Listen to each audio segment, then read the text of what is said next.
할렐루야. 오늘도 하나님을 예배하러 오신 여러분들을 하나님이 사랑하시고 은혜와 복 주시기를 축복합니다.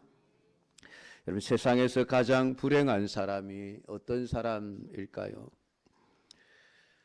뒤로 넘어지면 코가 깨지는 사람이 가장 불행한 사람일까요? 아니면 하는 일들마다 실패만 하는 사람이 불행한 사람일까요? 아니면 평생 건강하지 못하고 질병을 달고 사는 자가 불행한 사람일까요? 어떤 사람이 세상에서 가장 불행한 사람일까? 챗 GPT에게 질문을 던졌습니다. 챗 GPT는 인공지능 컴퓨터죠. 그래서 여기에 세상의 모든 데이터들을 다 입력하고 그것을 스스로 학습해서 사람들이 묻는 질문에 최적의 대답을 해주는 것으로 알려져 있는 컴퓨터, 어떻게 보면 시스템이라고 할 수 있습니다. 그 챗 GPT에 세상에서 가장 불행한 사람이 어떤 사람일까 질문을 던져봤더니 이런 대답을 했습니다. 세상에서 가장 불행한 사람을 묘사하는 것은 쉽지 않습니다. 불행은 사람마다 다르게 느끼고 표현하기 때문입니다. 하지만 일반적으로 불행한 사람은 다음과 같은 특징을 가질 수 있습니다. 첫 번째, 자신의 삶에 만족하지 못하고 희망이나 목표가 없는 사람. 자기 삶에 만족하지 못한 사람, 또 희망이나 미래에 대한 어떤 목표를 가질 수 없는 사람이 불행한 사람이라 그렇게 정의를 내렸습니다. 두 번째로, 자신이나 타인에게 존중이나 사랑을 받지 못하고 외로움이나 고독을 느끼는 사람. 세상에서 혼자 버려진 것 같은 삶을 사는 사람이 불행한 사람이라 그렇게 표현을 했습니다. 세 번째가 자신의 잘못이나 책임을 인정하지 못하고 항상 타인이나 환경을 탓하는 사람, 남 탓만 하는 사람이 불행한 사람이라 그렇게 이야기를 했다고 합니다. 또한 자신의 감정이나 생각을 표현하지 못하고 억압하거나 폭발하는 사람, 감정을 컨트롤하지 못하고 살아가는 사람이 참 불행한 사람이라 그렇게 말하면서, 물론 이러한 특징들은 모든 불행한 사람에게 해당되는 것은 아니며 불행한 정도도 개인마다 다를 수 있습니다. 또한 불행한 상황이 영원한 것은 아니라는 점을 기억해야 합니다. 불행한 사람들은 자신의 삶을 바꿀 수 있는 힘과 가능성을 가지고 있습니다. 그러기 위해서는 자신의 문제를 인식하고 도움을 요청하고 긍정적인 변화를 위해 노력해야 합니다. 이렇게 답을 했다고 합니다. 불행한 사람 여러 가지 조건들을 이야기했습니다. 그리고 그 불행을 바꿀 수 있는 가능성도 있다고 대답을 했습니다. 그러기 위해서는 내가 문제가 무엇인가를 인식하고 누군가가 나를 도와주어야만 이 불행에서 벗어날 수 있겠구나 하는 것을 깨닫고 도움을 요청하고 스스로가 변화되기 위해서 노력을 하면 불행에서 벗어날 수 있다. 이것이 세상의 지식을 통해서 얻을 수 있는 불행과 그 불행에서 벗어날 수 있는 길이었습니다. 근데 이 컴퓨터가 모르는 게 하나가 있습니다. 영적인 상태입니다. 우리 인간의 영적인 상태를 모르기에 세상적인 환경과 조건만을 가지고 불행에 관한 정의를 내릴 수밖에 없었던 것이죠. 성경은 우리에게 누가 제일 불행한 사람이라고 말씀을 할까요? 한마디로 결론을 내리면은 하나님께 버림받은 사람이 세상에서 가장 불행한 사람이라 그렇게 말할 수 있겠습니다. 물론 성경이 그들을 불행하다라고 직접적으로 표현하지는 않지만은 우리가 성경의 말씀들을 종합적으로 평가해 보면은 이런 사람이 가장 불행하겠구나라고 하는 것을 확신할 수 있습니다. 오늘 우리가 읽은 이 로마서 말씀은 오직 믿음으로 말미암는 우리의 구원이 어디서부터 시작이 되었고 어떻게 진행이 되었고 그 결과가 어떻게 되어 가는지 구원의 여정에 관하여 자세하게 설명을 해주고 있습니다. 구원을 이해하기 위해서 가장 먼저 알아야 될 내용은 구원받기 이전에 인간의 상태가 어떠했는가 하는 것입니다. 내가 예수 믿기 이전에 어떤 상태에 있었던 존재인가라고 하는 것, 그리고 지금 구원받지 못한 사람들이 어떤 상태에 있는 존재인가라고 하는 것을 알아야만 구원의 은혜가 필요하게 되어지고 또 이미 받은 구원의 은혜가 얼마나 큰 복인지를 알게 되어지는 것입니다.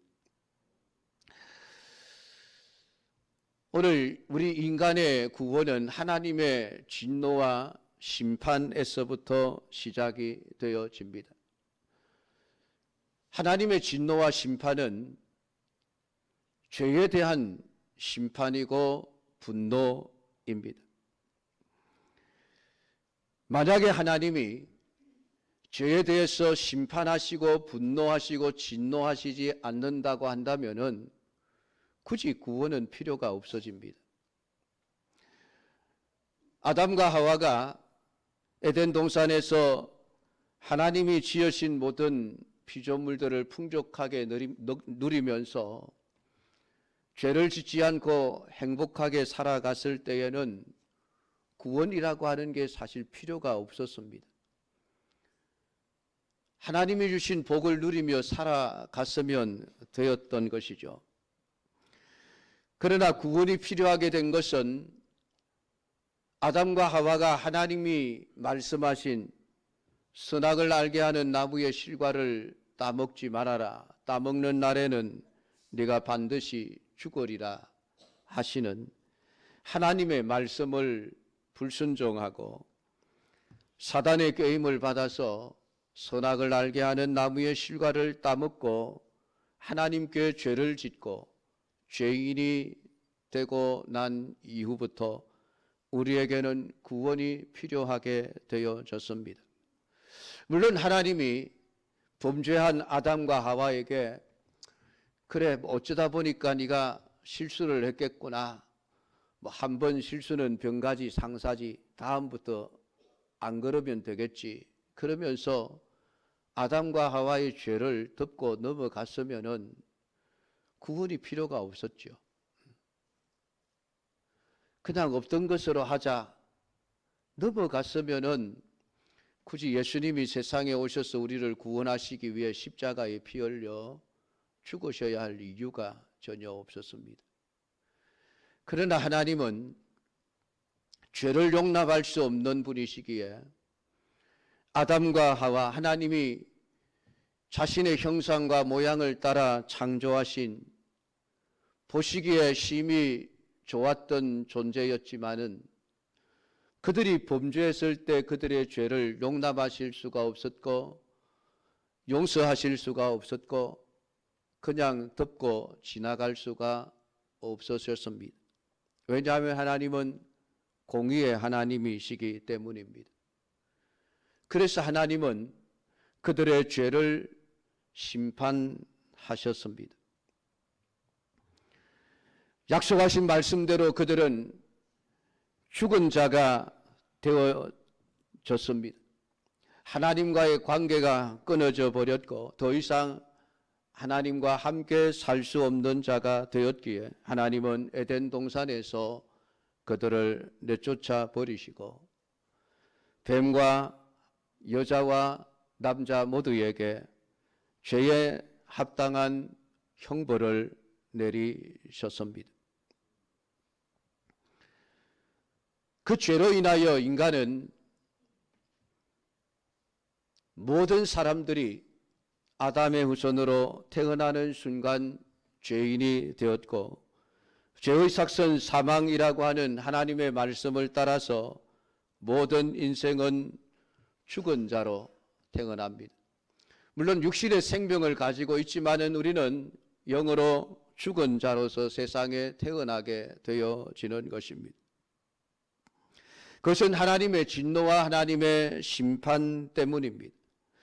그렇게 하나님의 진노의 형벌 아래서 잠시 동안 육신의 생명을 살다가 죽으면은 죄인이 가야 할 곳은 너무나도 분명했습니다. 그것은 지옥이었습니다. 지옥의 형벌 속에 들어가야 할 존재가 되었기에 우리에게는 구원이라고 하는 것이 필요하게 되어졌습니다. 구원이 필요했지만 우리 스스로는 우리를 구원할 수가 없었습니다. 왜냐하면 모든 사람이 다 죄를 범하였음에 하나님의 영광에 이를 수 없는 죄인들이었기 때문입니다. 자신의 죄도 감당하지 못하여 죄의 값으로 죽어야 하는 자들이 남을 구원한다는 것은 언감생심이었습니다. 불가능한 일이었습니다. 그래서 외부로부터 우리에게 구원의 은혜가 주어지지 않으면 안 되었던 것입니다. 오늘 인간이 범죄하고 난 이후부터 하나님이 처음에 창조하셨을 때에 하나님의 형상과 모양을 따라 지으셨을 때에 주셨던 그 놀라운 하나님의 지혜, 그 동물들의 이름을 하나하나 지어줄 수 있을 정도로 지혜로웠던 그 지혜가 다 망가져 버렸습니다. 태어나는 모든 인생은 어리석은 존재로 태어나게 되어지는 것이죠. 이들의 상태에 대하여 성경은 이렇게 말씀하고 있습니다. 그 생각이 거망하여지며 미련한 마음이 어두워졌나니 스스로 지혜 있다 하나 어리석게 되어 썩어지지 아니하는 하나님의 영광을 썩어질 사람과 새와 짐승과 기어다니는 동물 모양의 우상으로 바꾸었느니라. 오늘 범죄한 인간의 상태를 가리켜서 그 생각이 허망하여지고 미련한 마음이 어두워지기까지 했다라고 성경은 표현을 하고 있습니다. 이 허망하다라고 하는 말의 헬라어가 가지고 있는 뜻은 어리석어졌다, 우상을 숭배하다라는 그런 뜻입니다. 그러니까 어리석다는 말과 우상 숭배를 한다는 말은 같은 단어입니다. 한 단어 안에 같은 두 개의 의미가 담겨져 있는데 놀랍게도 성경은 사람들이 왜 우상 숭배를 하는가 하면은 그들의 생각이 허망하여졌기 때문이라고 말씀을 하고 있습니다. 원래 하나님을 섬기며 살아야 될 하나님의 지으심을 받은 피조물인 사람이 하나님을 섬기지 않고 온갖 거짓신 우상을 숭배하는 이유가 무엇이겠습니까? 그 생각이 허망하여졌기 때문이라고 성경은 말씀을 합니다. 우상 숭배는 결국은 인간이 타락함으로 말미암아 그 생각이 미련해지고 어리석어졌기에 참신과 거짓신을 분별하지 못한 결과로 사람들이 우상을 숭배하게 된다는 것입니다. 미련한 마음이 어두워졌다고 또한 표현하고 있습니다. 미련하다는 말은 사악하다, 지각이 없다라는 뜻입니다. 악으로 똘똘 뭉쳐져 있어서 선이 무엇인지를 깨닫지 못한 채 모든 것을 악을 행하는 사람이 되어졌다는 말씀입니다. 더구나 그 미련한 마음이 어두워지기까지 했다라고 하는 것이죠. 이 어두워졌다라는 말은 이해력이 떨어졌다는 말입니다. 우리가 학생 중에 아무리 공부를 잘 가르쳐도 이해하지 못하여 실력이 늘지 않는 학생들이 있습니다. 이해력이 떨어지는 학생입니다 라고 표현을 하죠. 수학의 원리를 가르쳐도 왜 1 더하기 1이 2가 되는지를 이해하지를 못하는 것입니다. 그러니까 늘 실력이 제자리에 머물 수밖에 없는 것이지요.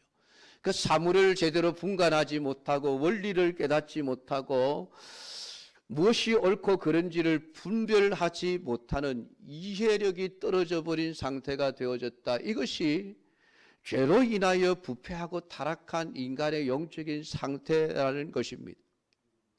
어떤 사물을 보든 어떤 사건을 보든 그것이 무슨 의미인지를 깨닫지 못한 채 살아가는 상태라는 말이죠. 한마디로 말하면은 하나님이 창조하신 가장 지혜로운 사람이 죄인이 됨으로 말미암아 가장 무식한 상태가 되어져 버렸다. 그렇게 여러분이 이해를 하시면은 이해가 쉬울지 모르겠습니다. 그것이 죄의 결과입니다. 미련한 마음이 어두워지기까지 했으니 선과 악을 제대로 분별하지 못하게 되고 자기가 원하는 것만이 선이라고 생각을 하게 되어지는 것이죠.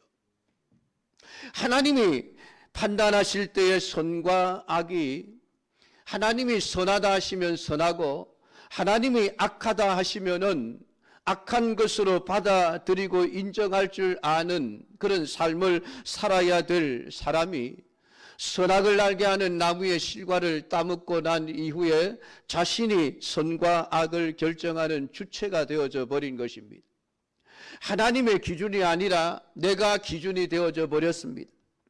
그런데 그 타락한 인간이 선을 결정하다가 보니까 절대적인 선과 악의 기준을 가지고 판단하는 것이 아니라 내 마음에 들면, 내 생각에 오르면, 내가 하고 싶은 것이면 다 선한 것이 되어져 버립니다.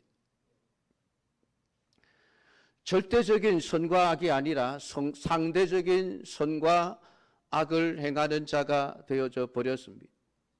하나님이 아무리 선하다 하셔도 내가 악하다 생각하면 악이라는 거예요. 하나님이 아무리 악하다 하셔도 내가 선하다고 생각하면 그건 선한 것이다 라고 하는 이런 존재가 되어져 버렸습니다. 그것이 타락한 인생의 본질입니다. 이러한 타락한 인간의 본질을 가진 인생을 그냥 가만히 내버려 두면 어떻게 되겠습니까? 저절로 고쳐질까요? 저절로 죄인에서 의인이 될 수 있을까요? 절대로 될 수가 없습니다.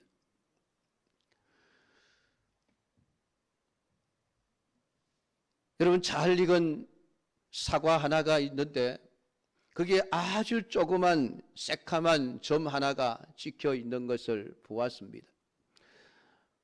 아이고, 저거 뭐 저 큰 사과에 저 조그마한 점 하나 저거 까만 거 저거 뭐 무슨 큰 문제가 되겠나 싶어 그냥 내버려 두면 어떻게 될까요? 그 조그마한 점이 점점 큰 점이 되어집니다. 안에서부터 썩어 들어가 사과 전체가 썩어버려 버리게 되어지죠. 인간이라고 하는, 죄라고 하는 것이 그렇습니다. 우리 안에 죄의 조그만 씨앗이 심어져 있을 때에 이것을 그냥 가만 내버려 두면 저절로 없어지는 것이 아니에요. 이 죄는 외부에서 개입되지 않으면 절대로 해결되지가 않습니다. 사과의 썩은 부분을 내가 칼을 들고 도려내어야만 다시 썩지 않듯이 오늘 우리 인간의 속에 있는 죄는 외부의 누군가가 죄를 해결해 주지 않으면은 그 죄의 싹을 도려내지 않으면은 절대로 해결되지가 않는 것입니다. 하나님이 개입하셔야만 합니다. 하나님이 개입하셔서 우리의 죄 문제를 해결해 주시지 않으면은 우리는 이 죄의 문제를 해결할 수가 없습니다. 그런데 하나님께서 모든 사람을 다 개입하셔서 구원하시는 것은 아닙니다. 하나님이 내버려 두시는 사람들이 있습니다. 오늘 본문의 이야기가 바로 그런 이야기입니다. 하나님이 버려두신 사람들. 그래서 성경은 24절에 하나님께서 그들을 마음의 정욕대로 더러움에 내버려 두셨다라는 말씀을 하고 있습니다. 26절에 가면 하나님께서 그들을 부끄러운 욕심에 내버려 두셨으니 라는 말씀을 하고 있습니다. 28절에 가면 또한 그들이 마음에 하나님 두기를 싫어하며 하나님께서 그들을 그 상실한 마음대로 내버려 두셨다라고 말씀을 하고 있습니다. 여기 상실한 마음, 마음의 정욕대로 부끄러운 욕심에라고 하는 이 모든 말들은 타락하고 부패한 인간의 죄된 본성을 표현하고 있는 그런 말들입니다. 그러니까 오늘 죄악된 본성을 가지고 있는 인간들을 하나님이 개입하지 않으시고 간섭하지 않으시고 그냥 가만 내버려 두었을 때에 어떤 결과가 나타나는가? 가장 먼저 나타나는 것이 우상 숭배의 죄악입니다.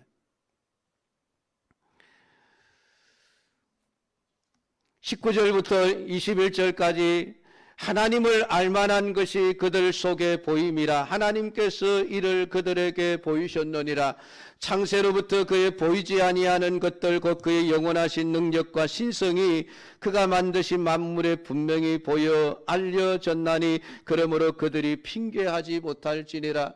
하나님이 세상을 창조하시고 창조하신 그 모든 피조물 속에 하나님의 권능과 하나님의 그 능력과 신성을 담아 두셨다고 말씀을 합니다. 그러니까 하나님이 창조하신 모든 피조물, 해를 보든지 달을 보든지 나무를 보든지 풀을 보든지 꽃을 보든지 동물들을 보든지 물고기를 보든지 하여튼 무엇이든지 보면 그 속에서 와, 우리 하나님이 대단히 놀라운 분이구나. 하나님을 볼 줄 알아야만 합니다. 그것이 타락하지 않은 본래 인간의 그 눈으로 보면은 그 모든 것들이 다 보여서 알게 되어져 있습니다. 그런데 그렇게 하나님의 알만한 것을 보여주셨음에도 불구하고 사람들은 그것을 제대로 보지를 못합니다. 왜냐하면 타락한 본성을 가지고 사물을 보다가 보니까 분명하게 보지 못하고 눈이 걸어져서 희미하게 보는 것입니다. 분명히 뭔가 신적인 그러한 능력과 어떤 신성이 들어있는 것이 보이기는 보이는데 그것이 하나님의 것인 줄을 알지 못하게 되어지는 것입니다. 해를 보니까 해가 신으로 보입니다. 달을 보니까 달이 신으로 보입니다. 나무를 보니까 썩어 다 무너져 가는 고목나무인데 그게 신으로 보이는 겁니다. 돌을 보아도 신으로 보입니다. 하나님을 섬겨야 될 사람이 타락하고 나니까 제대로 이해하지 못하고 이해력이 떨어지고 분별력이 떨어져서 하나님께 돌려야 할 영광을 금수와 버러지 형상의 동물 모양의 우상으로 막 바꾸어 버려 온갖 우상 숭배를 하게 되어졌다. 성경 그렇게 말씀을 하고 있습니다. 지금 불신자들이 귀신을 섬기고 제사를 드리고 온갖 이방신들을 섬기는 이유가 무엇일까요? 성경은 하나님이 그들을 내버려 두셨기 때문이라 말씀을 합니다. 우리가 왜 하나님을 섬기는 자가 되었을까요? 하나님이 우리를 내버려 두지 않으셨기 때문입니다. 하나님이 우리를 선택하셨고 하나님이 우리의 삶에 간섭하셨고 우리에게 은혜를 주시고 믿음을 주셨기에 오늘 우리가 태양을 보면서 하나님이 만드셨구나, 하나님의 능력이구나, 달을 보면서 하나님의 능력이 대단하구나, 저것은 하나님이 만드신 것이구나, 그것이 깨달아지고 그것이 이해가 되어지고 그래서 우리가 하나님을 믿게 된 것입니다. 하나님이 내버려 두는 자들이 얼마나 무서운지를, 하나님의 내버려 두심이 얼마나 두려운 일인지를 오늘 우리는 말씀을 통해서 보게 되어집니다. 또한 두 번째로 그들을 마음의 정욕대로 더러움에 내어버려 두셨더니, 하나님이 타락하고 부패한 인간의 그 탐욕에 사로잡힌 그 인간의 마음을 상태 그대로 하나님이 간섭하지 아니하시고 내버려 두셨더니 어떤 현상이 일어납니까? 부끄러운 욕심에 내버려 두셨으니 그들의 여자들도 순리대로 쓸 것을 바꾸어 영리로 쓰며 그와 같이 남자들도 순리대로 여자 쓰기를 버리고 서로 향하여 음욕이 부릴 듯하며 남자가 남자와 더불어 부끄러운 일을 행하여, 동성애의 죄악을 말하는 것입니다. 남자와 여자가 부부가 되어서 거룩한 자녀들을 생산해 나가야 될 거룩한 백성이 되어져야만 하는데, 죄를 짓고 타락하고 부패한 인간의 그 마음속에 있는 그 더러운 마음의 정욕들이 결국은 남자가 남자로 여자가 여자를 파트너로 삼고 온갖 더러운 일을 하고 부끄러운 일을 행하는 동성애의 죄악을 행하게 되어졌다는 것입니다.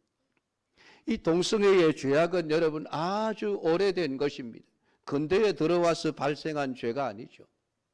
물론 현대에 들어와서 갑자기 엄청나게 많은 동성애자들이 생겨나고 그것을 법적으로 합법화시키는 일들이 발생을 했지만은 동성애의 죄악은 아주 옛날부터 있었습니다. 아브라함 시대부터 동성애의 죄악이 있었다는 것을 우리 성경 속에서 보게 되어집니다.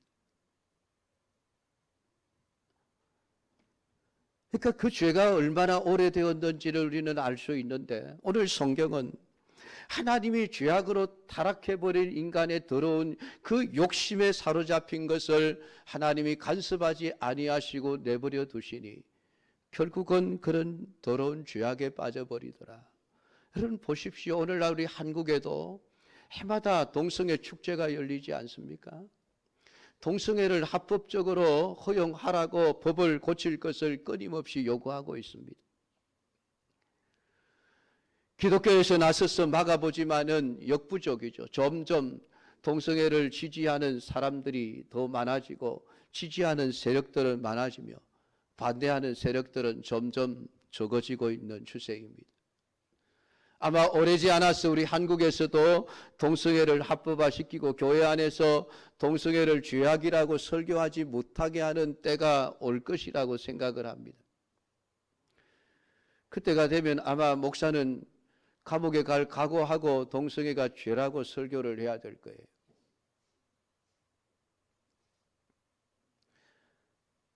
세상을 보십시오, 여러분. 악을 악이라고 말하지 않습니다. 악을 선이라고 말합니다. 선을 악이라고 말합니다. 왜 그렇습니까?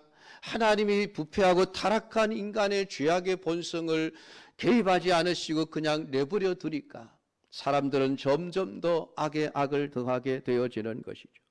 28절에서도 하나님께서 그들을 상실한 마음대로 내버려 두셨으니 모든 불의, 추악, 탐욕, 악의가 가득한 자요, 시기, 살인, 분쟁, 사기, 악독이 가득한 자요, 수군수군하는 자요, 비방하는 자요, 하나님께서 미워하시는 자요, 능욕하는 자요, 교만한 자요, 자랑하는 자요, 악을 도모하는 자요, 부모를 거역하는 자요, 우매한 자요, 배약하는 자요, 무정한 자요, 무자비한 자라. 하나님이 내버려 두시는 오늘 세상이 얼마나 수많은 죄와 악으로 가득 차 있는지를 우리는 보지 않습니까? 세월이 흐르면 흐를수록 이런 악을 행하는 사람들은 더 많아질 것이고 더 악해질 것입니다. 왜냐하면 하나님이 그들을 내버려 두시기 때문입니다. 결국 악에 악을 더하는 이들이 결국 가야 할 곳이 어디겠습니까? 하나님이 사단과 그 악을 쫓는 무리들을 위하여 예비해 두신 영원한 지옥으로 들어갈 수밖에 없을 것입니다.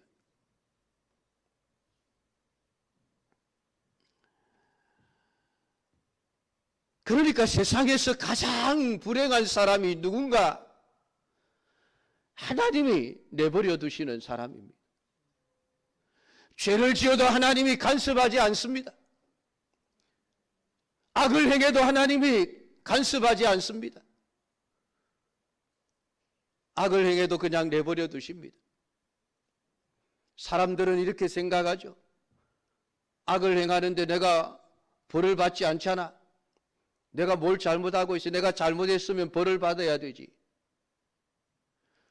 하나님이 악을 행하는 자들에게 벌을 내리지 않고 당장에 심판하시지 않는다고 해서 세상은 하나님의 존재 자체도 부정할 뿐더러 하나님이 있다고 믿는 사람들조차도 하나님이 세상 일에는 개입하지 않는 하나님이라고 이야기를 합니다.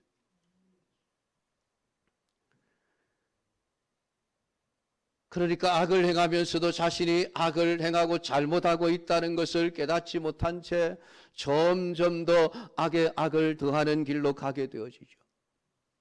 그러니까 하나의 악이 쌓이고 두 개의 악이 쌓이고 악이 쌓이고 쌓입니다. 쌓여서 더 이상 채울 그릇이 모자라게 되어지면 그때는 하나님의 심판이 이르게 되어집니다. 그러니까 지금 당장 하나님의 심판이 없다고 해서 여러분 내가 죄를 짓지 않고 있다, 악을 행하지 않고 있다 그렇게 생각하시면 안 됩니다. 하나님이 아브라함에게 가나안 땅을 주시겠다고 약속을 하셨습니다. 그런데 그 땅을 아브라함에게 바로 주시지 않으셨습니다. 430년 후에 그의 후손들에게 그 땅을 주십니다. 왜 그렇게 오랜 시간이 걸렸을까요? 하나님은 말씀합니다. 아직까지 가나안 땅에 살고 있는 사람들의 죄와 악이 가득 차지 않았기 때문이라. 저들이 죄와 악을 행해서 내가 심판을 하기는 해야 되는데 아직까지는 내가 참을 수 있어. 저들이 혹시나 회개하고 돌아오면 내가 용서할 수 있으니까 기다리는 거야. 하나님이 참고 기다리신 겁니다. 430년 동안. 그 430년 동안 가나안 백성들 악을 행하면서 자신들이 악을 행하고 있다는 것을 깨닫지를 못했습니다. 자꾸만 악을 쌓아가는 것이죠. 430년 동안 쌓였을 때 더 이상 그들의 악을 두고 볼 수 없었던 하나님께서 이스라엘 백성들을 동원하여 그들의 악을 심판하셨습니다. 이스라엘 민족이 가나안 땅을 차지하는 것은 그냥 땅이 없어서 살 땅을 가지러 간 것이 아니에요. 그 땅을 심판하시는 하나님의 심판의 도구로서 가나안 땅을 심판하러 들어간 것입니다. 430년 동안 가나안 백성들은 잘 살았죠. 하고 싶은 대로 하고 마음껏 악을 행하면서 심판이 없으니까 우리가 악을 행해도 벌을 주지 않는다고 그러면서 잘 먹고 잘 살았죠. 그러나 하나님은 그들의 죄악을 잊지 않으셨습니다.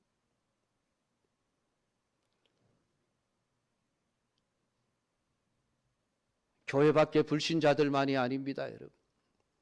교회 안에도 악을 행하는 사람들, 죄를 짓는 사람들이 있지 않습니까? 내가 죄를 짓고 악을 행하는데도 하나님이 나를 당장에 심판하지 않는다. 좋은 게 아니에요, 여러분. 좋아할 일이 아니에요. 하나님이 나를 내버려 두신다라고 하는 것은 이 엄청난 사건이에요.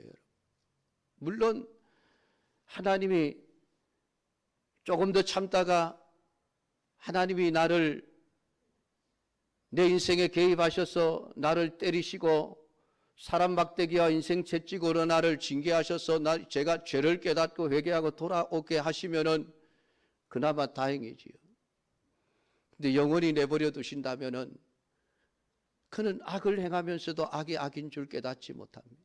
죄를 지으면서도 자신이 죄를 짓고 있다는 것을 모르는 거예요. 그러니까 죄를 짓고도 이제 얼굴을 들고 다니죠. 얼굴이 붉어지지도 않고 부끄러워하지도 않고 그렇게 당당하게 그냥 교회를 다니게 되어집니다. 근데 그게 불행이에요, 여러분. 제일 불행한 사람이 그 사람이에요. 죄를 짓는데도 하나님이 내버려 두시는 사람.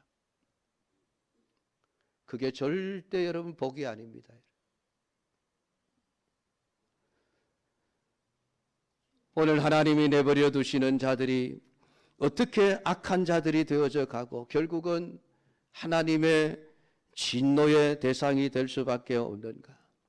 마지막 32절에 보면 이 같은 일을 행하는 자는 사형에 해당한다고 하시는 하나님의 정하심을 알고도, 하나님의 말씀을 알고도, 죄를 심판하신다는 하나님의 심판을 알고도 자기들만 행할 뿐 아니라, 왜 행합니까? 죄인 줄 모르니까, 깨닫지를 못하니까. 그런 일을 행하는 자들을 옳다고 하느니라. 다른 사람들까지 끌어들여서 같이 영원한 지옥의 멸망으로 끌고 들어가는 일들을 하고 있다는 것이죠. 사랑하는 성도 여러분, 오늘 이 말씀을 여러분 중요하게 여러분 마음속에 깊이 새겨야만 합니다. 하나님이 버려두시는 자가 어떻게 망해가는가를 여러분들이 알고, 오늘 하나님이 내 인생에 개입하셔서 나로 하여금 죄를 깨닫게 하시고 회개하게 하시고 돌이키게 하셔서 하나님의 영생의 길을 걸어게 가게 하시는 것이 얼마나 큰 복인지를 아셔야만 합니다. 오늘 하나님께서 내가 잘못되었을 때 나를 징계하시고 나를 채찍질하시는 것이 얼마나 큰 은혜요 복인지를 깨달아 알아야만 합니다. 그리고 내가 하나님 앞에 올바른 길을 찾아서 돌아갈 수 있다는 것이 하나님의 은혜요 복이라는 것을 알고 감사하며 살아가는 자가 되어질 수 있기를 주님의 이름으로 축복합니다. 기도하겠습니다. 하나님 아버지, 오늘도 우리에게 주신 로마서 1장의 말씀을 읽었습니다. 세상에서 가장 불행한 사람을 보았습니다. 하나님이 내버려 두시는 사람, 부패하고 타락한 인간 본성을 가지고 자기 욕심대로 어두워진 마음과 그 타락한 마음을 가지고 자신들이 원하는 모든 악을 행하며 살아가는 자들, 악이 아닌 줄 깨닫지 못하고 죄가 죄인 줄 깨닫지 못한 채 악의 악을 더하다가 결국은 영원한 심판으로 갈 수밖에 없는 저들이 세상에서 가장 불행한 사람이니, 오늘 우리 중에 하나님이 내버려 두시는 자가 한 사람도 없기를 원합니다.